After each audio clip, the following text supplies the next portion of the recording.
गौतम बुद्ध, जिन्हें राजकुमार सिद्धार्थ के नाम से भी जाना जाता है, का जन्म एक संपन्न राजवंश में हुआ था। उनके पिता राजा शुद्धोधन ने उन्हें सुख और समृद्धि से भरी जिंदगी देने के लिए एक शानदार महल बनवाया था। सिद्धार्थ को महल के भीतर की दुनिया की झलक भी नहीं मिलती थी। उनके लिए हर चीज आदर्श और सुखमय थी।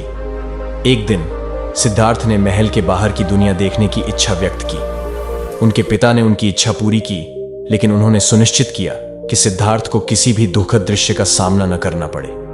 फिर भी जब सिद्धार्थ ने बाहर की दुनिया देखी तो उन्होंने कई चौंकाने वाले दृश्य देखे। उन्होंने देखा, एक वृद्ध व्यक्ति को देखकर सिद्धार्थ ने महसूस किया कि वृद्धावस्था जीवन के अपरिहार्य हिस्से के रूप में आती है और यह सुख की स्थिति नहीं होती। बीमार व्यक्ति को देखकर सिद्धार्थ को समझ में आया कि बीमारी और पीड़ा जीवन का हिस्सा है और ये भी जीवन की अस्थिरता को दर्शाते हैं। शव को देखकर सिद्धार्थ ने मृत्यु की कठोर सच्चाई को महसूस किया। मृत्यु हर व्यक्ति की यात्रा का अंत होती है। इन सब दृश्यों के बावजूद सिद्धार्थ ने एक साधु को देखा जो शांति और संतोष की ओर संकेत कर रहा था। यह देखकर सिद्धार्थ को लगा कि अगर किसी ने इन दुखों से मुक्ति प्राप्त करनी है तो साधना और आत्मज्ञान की खोज करनी होगी। इन अनुभवों ने सिद्धार्थ को गहराई से प्रभावित किया।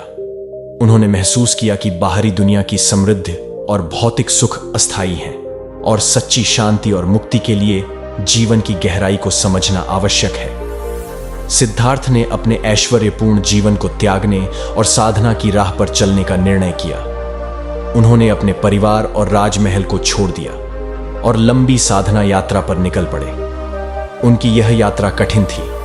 उन्होंने विभिन्न आस्थाओं और शिक्षाओं को अपनाया, लेकिन फिर भी उन्होंने संतोष और शांति का अनुभव नहीं किया।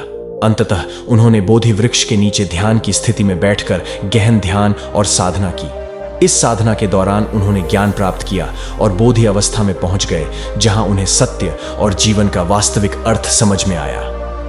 गौतम बुद्ध ने जीवन की पीड़ा और उसके कारणों की गहरी समझ प्राप्त की और 4 आर्य सत्य और 8फोल्ड मार्ग का उपदेश दिया। उनके उपदेश ने लाखों लोगों को जीवन की कठिनाइयों को समझने और उनसे पार पाने की दिशा दी।